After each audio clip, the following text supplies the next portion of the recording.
자, 정통 과학 시간이라고 표현하고 싶지만 한 번도 그런 적이 없었기 때문에. 자, 원종우 씨 나오셨습니다. 네, 안녕하세요. 문자 중에 이런 게 있어요. 원종우 씨가 훨씬 형 같은데 왜 까부냐고. 네. 제가 형입니다. 예. 참, 앞서거니 뒤서거니 외모로는 서로 노안을 자랑하고 있죠. 네. 자, 오늘 주제 뭡니까? 오늘은 일단 지난번에 제가, 지난주에는 못 나왔고, 그전에 알파고 얘기를 하면서 그 네. 두려움과 공포를 잔뜩 드리고 갔잖아요. 알파 제로. 예. 네. 스스로 학습한다. 그렇습니다. 네. 그래서 좀 그 반대되는 얘기로 좀 우리가 좀 희망을 가져야 되지 않겠냐. 네. 과학이 아직 인류 문명을 위협할 정도는 아니다. 네. 네. 특히 그 인공지능이 좀 죽쓰고 있는 얘기를 좀 드리려고 하는데. 죽쓰고 있는 분야도 있다. 네. 네. 왜 그 알파고하고 가장 또 유명한 인공지능이 왓슨이었잖아요. 네. 예, 왓슨이 이제 미국에서 게임쇼 우승하고 네. 지금 이제 의료 쪽으로 가 있다고 다들 알고 계신데 얼마 전까지만 해도 왓슨이 굉장히 잘하고 있다고 알려져 있었습니다. 네. 근데 최근의 상황을 보니까 이게 생각보다 똑똑하지 않다라는 것이 밝혀져서 어떻게 밝혀졌나요? 지금 우리나라에 7개 병원에 왓슨이 들어와 있어요. 네. 그래서 이제 주 암 진단이라든가 이런 걸 하고 있지 않습니까? 네. 근데 진단율이 굉장히 낮습니다. 아, 그래요? 네. 이제 지금 진단율을 어떻게 보냐면 또 의사, 우리나라 인간 의사하고 이제 비교를 해서 진단율이 맞는지 안 맞는지를 확인을 하는데. 그러니까 암 진단 로봇인 거죠, 로봇 말하자면. 그렇죠. 예.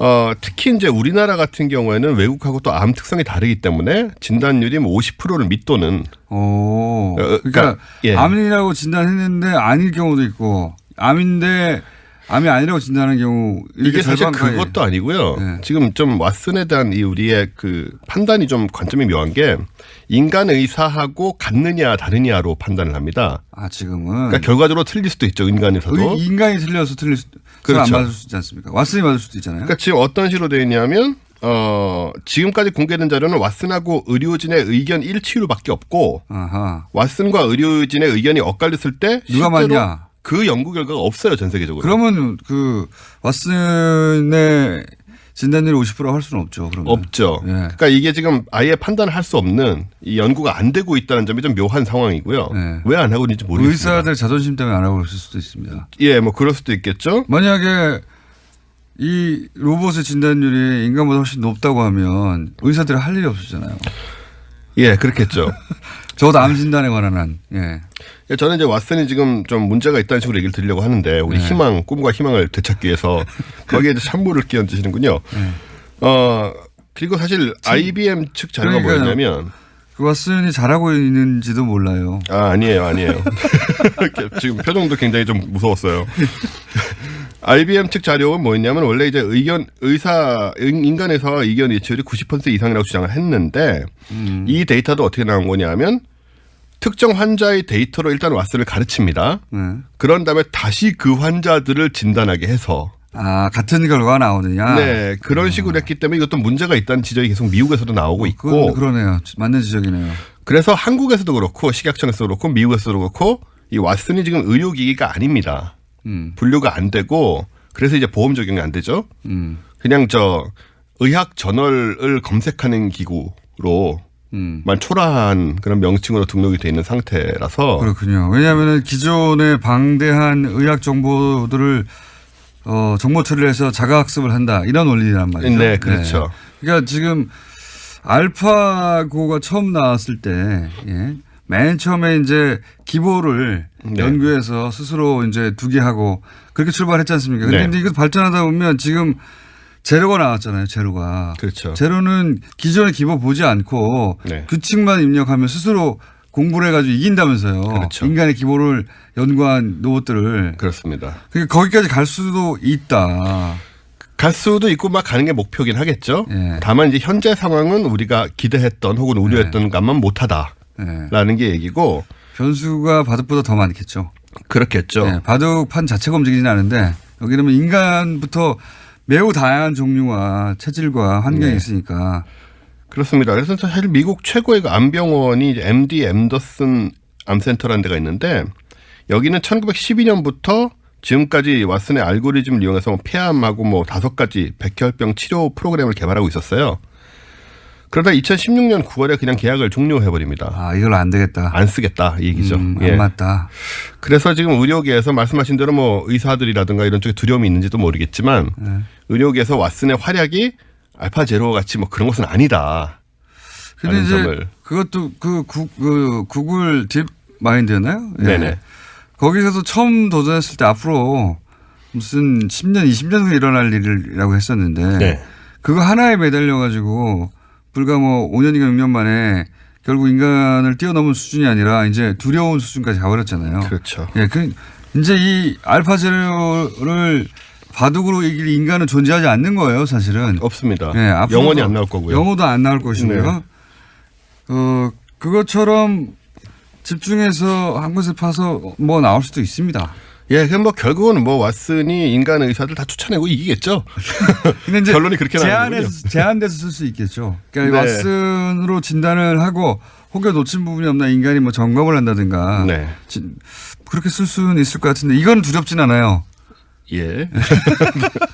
병을 고치는 쪽이라면 두렵지 않은데. 네. 그래서 예. 뭐 이제 앞으로 지금 진단만 하고 있는데 앞으로 좀 처방까지 다 이렇게 그런 것이 나온다면 또 다시 한번 생각해 볼 문제고 어쨌든 지금 기대만은 못하다는 게 좀 중론입니다. 전 세계적으로. 요 특정 분야에 있어서는. 예, 그렇습니다. 바둑은 끝났고요. 바둑은 완전히 끝났죠. 네, 바둑은 바둑 이제- 장기 뭐 이런 건 다 끝났습니다. 인간이 개발한 게임들, 복잡한 게임들 네. 다 끝났습니다. 예. 그 뭐 스타크래프트라든가 이런 것에도 도전을 한다고 하더라고요. 컴퓨터들이. 예. 뭐 그거는 뭐 시간 문제로 전부 다 이제 정복을 하겠죠. 그러니까요. 게임 같은 거는 다 끝날 것 같아요. 결국. 네. 자, 그 다음에 뭡니까? 예, 또 그냥 한 오늘은 개가 이게 좋아요. 왓슨은 그렇다고 치고요. 네, 오늘은 그냥 요즘 블록체인 얘기 많이 나오잖아요. 블록체인. 예. 비트코인 얘기 많이 나오고. 예. 그래서 이야기를 좀 할까 하다가 예. 하다가 예, 너무 예민한 주제라서 뭐 특별히 예민하지도 않아요. 예. 그 반응 신경 쓰기도 싫고. 예. 욕 먹을까봐. 예. 잘 모르고. 아니 그냥 규제해야 되는 겁니다. 이거는 그냥 돈 벌고 싶은 거예요. 뭐 자꾸 복잡한 기술 얘기할 필요 없어요. 복잡한 기술은 그 기술 나름대로 얘기할 영역이 있는데 지금 현상은 그냥 돈 벌고 싶어서 그런 거예요. 자꾸 이렇게 복잡하게 얘기하는지 모르겠어요. 예, 지금 현상은 좀 문제가 있죠, 사실. 그냥 돈 벌고 싶어서 벌어진 현상입니다. 돈 벌고 예. 싶은 게 나쁜 게 아닌데 그 과정에서 불거지는 이제 통제할 수 없는 현상들 혹은 뭐 많은 사람이 피해를 주는 어떤 결과들이 있으니 거기에 장치를 하자는 거예요. 기본적으로 유시민 작가님하고 생각이 같으신 건가요? 저는 기본적으로는 그 스탠스입니다. 그렇군요. 예. 네. 블록체인의 기술에 대해서는 유시민 작가보다는 좀 더 긍정적으로 생각하는데 네. 예. 기본적으로는 지금 현상은 그런 현상이다. 네. 예. 네, 그래서 어쨌든 그 얘기 안 하려고요. 네, 더 깊이 들어가지 않고 저는 딴 얘기로 넘어가겠습니다. 네. 그냥 올해 이제 새로 시작을 했으니까 이제 올해 새로 등장하는 뭐 기술적인 접근들. 새로운 기술. 네, 정확하게 말하면 그 기술들을 사회적으로 상용화하려는 시도 한 두 가지 정도를 설명을 드리려고 해요. 네.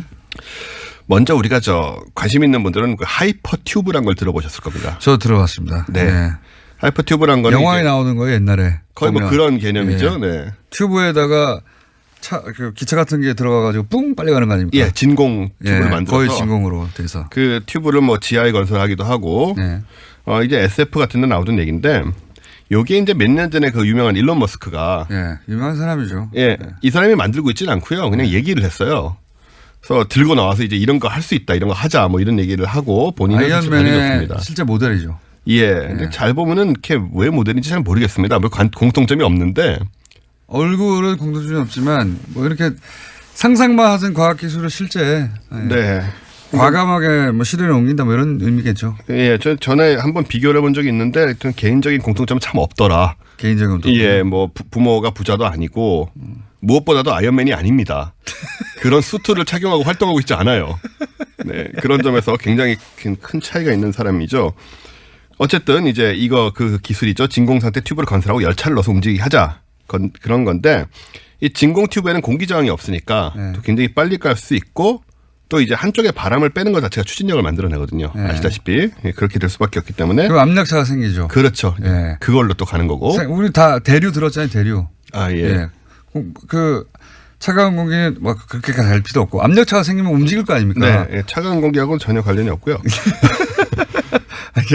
공기가 흐른다. 네네. 예, 압력차가 생기면 그렇습니다. 이제 이 물건이 움직이겠죠. 이 물건이 기차일 뿐인 겁니다. 네. 근데 이게 이제 미국에서 뭐 가속주행 시험 작년에 성공하고 했는데 오늘 말씀드릴 얘기는 뭐냐면 바로 올해부터 우리나라가 여기에 뛰어든다는 거예요. 아, 우리나라가? 오, 괴짜 업체에서 하는 게 아니고. 몇 년 안 된 얘기인데 우리나라가 바로 뛰어드네요? 네. 뭐, 과기정통부 산하의 그 정부 출연 연구소들 있지 않습니까? 네. 뭐, 건설기술연구원, 교통연구원, 기계연구원, 전기연구원, 전자통신연구원, 그리고 한양대, 그리고 유니스트 이런 8개 기관이 지난 17일에 협약을 체결하고. 앨런 머스크도 이거 상용화 못했지 않습니까? 아직 상용화된 데 한 군데도 없습니다. 네. 이걸 우리나라의 출연연들이 모여서 같이 연구를 하기로 지금 협약을 체결을 하는. 오, 좋네요, 이거. 그죠? 네. 좀 참신하죠. 예. 이거 보통 이제 다른 나라에 나오고 나서 우리는 저런 거 못하나 그랬었는데. 네. 비교적 빨리 뛰어든 분야입니다. 비교적 빠릅니다. 그리고 공상과학적인 거를 이제 실현하는 것 같아서 좀 느낌이 좀 뭔가 우리가 이제 좀 공상과학적인 거 실현하는 적은 별로 없었어요. 그런 나라가 아니잖아요, 우리나라가. 로켓 저기 뭡니까? 60년대에 달에 갔거든요. 그렇습니다. 60년대에 안 태어나신 분들 많죠? 인구 절반은 안 태어나셨는데 60년대 달에 다 갔어요, 이미. 네.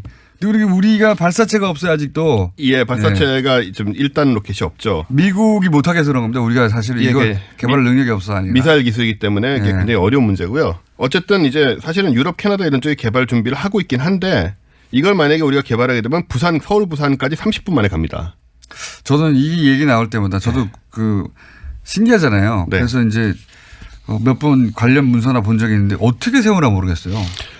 이 터널을 만드는 게 중요한데 사실 이게 터널을 우리나라 같은 데는 산도 많고 해서 이게 뚫고 가는 게 중요하긴 하지만 이게 사실은 굉장히 비쌀 것 같은데도 불구하고 기본적으로 터널만 만들면 되기 때문에 네. 기존의 초고속 열차 우리 KTX나 그보다 더 빠른 기술. 거기는 어쨌든 마찰력으로 세우잖아요. 그렇죠. 레일에 브레이크를 걸어서 마찰력으로 무게도 있고. 네. 여기는 공기 저항이 전혀 없지 않습니까? 네.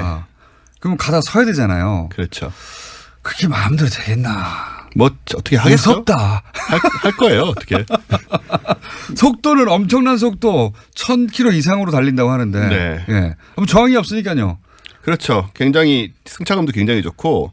진동도 없고. 진동도 예. 없고. 다 좋은데 어떻게 세우냐 이거예요. 그런 기술 정도는 하지 않겠습니까? 알아서? 우리가 걱정까지 할 필요는 없지 않을까요? 궁금해서. 안 서는 기차를 만들지는 않지 않겠어요? 그게 서는 부분이 잘 안 돼가지고 이게. 걱정이 참 많으시군요. 그런 데 대해서. 좀 빨리 나왔으면 좋겠는데. 예, 어쨌든 건설 비용이 10분의 1밖에 안 들 수도 있답니다. 오히려 전기로 달리는 이 고속열차보다. 생각해보면 말이죠. 이걸 만약에 우리가 대륙 끝에 있어요. 네. 이게 만약에 계속 발전한다면 서울에서 파리까지 쭉 갈 수도 있는 이미 겁니다. 그 얘기가 나오고 있습니다. 네. 그래서 국내에서 이걸 건설해가지고 중국하고 통과해서 유럽까지 있는 이런 얘기 많이 있었잖아요. 슉 날아가는 겁니다. 그러면 진짜. 비행기 이상의 속도로 갈 수가 있는 거죠. 그러니까요. 예. 그리고 이제 하늘에 떨어질 생각 걱정도 하지 이거는 않아요. 위험도 없고. 그래서 그걸 목표로 하지만 해서 어떻게 써느냐. 예. 그 방송 들으신 분들이 이거 좀 걱정 좀 해주십시오. 이거 좀 우리 공장장님 걱정이 큽니다. 그거 좀 알아봐 주세요. 반드시 쓰냐. 쓰게 만들어 주십시오. 안 쓰면 어떻게 하냐. 자, 원종우 씨였습니다. 감사합니다.